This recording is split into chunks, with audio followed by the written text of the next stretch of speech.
पश्चिम बंगाल की राजनीति पर संकट के बादल और गहराते जा रहे हैं। गुरुवार को कोलकाता के डायमंड हार्बर में बीजेपी अध्यक्ष जेपी नड्डा के काफिले पर हमले के बाद शुक्रवार को राज्यपाल ने एक प्रेस कॉन्फ्रेंस की।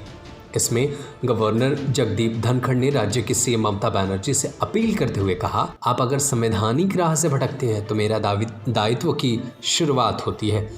गुजारिश करता हूं कि आप संविधान के खिलाफ काम नहीं करेंगे। इस बीच केंद्र ने 14 दिसंबर को राज्य के डीजीपी और मुख्य सचिव को तलब किया है।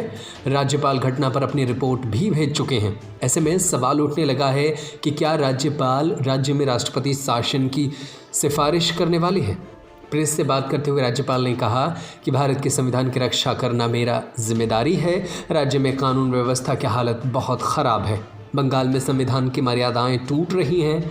डायमंड हार्बर में नड्डा के काफिले पर हमला हुआ है। ममता को इसके लिए माफ़ी मांगनी चाहिए। ममता को संविधान का पालन करना चाहिए। मैडम सीएम को कहा है कि भारत एक है, भारत की आत्मा एक है, भारत की नागरिकता एक है। अपने ही देश में कौन अंदरूनी और कौन बाहरी होता है, ये वो सारी बातें थी जिसकी जो राज्यपाल जगदीप धनखड़ ने ममता बनर्जी से कहा और कहा कि वो पार्टी की व्यक्तिगत राजनीति को छोड़ करके विपक्ष को पूरा मौका दे।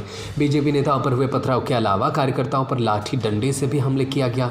बीजेपी महासचिव कैलाश विजयवर्गीय भी काफिले में मौजूद थे। उनकी गाड़ी के शीशे तोड़े गए। इस घटना के बाद राज्यपाल जगदीप धनखड़ ने ममता सरकार पर हमला बोलते हुए कहा है कि इस तरह के हमले की उन्हें पहले ही आशंका था और उन्होंने सीएम को पत्र भी लिखा था। हमले के बाद धनखड़ ने राज्य के डीजीपी और मुख्य सचिव को अपने यहाँ तलब किया था।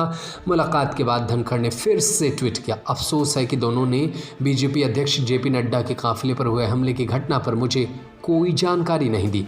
लगता है उनके प्रतिक्रियाहीन रवैये से संकेत मिलता है कि राज्य में संवैधानिक मशीनरी फेल हो चुकी है।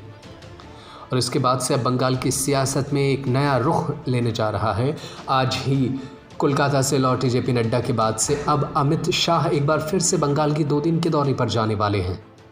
न्यूज़ रूम से नदीम अहमद की report. Subscribe to our YouTube channel and press the bell icon to get the latest updates.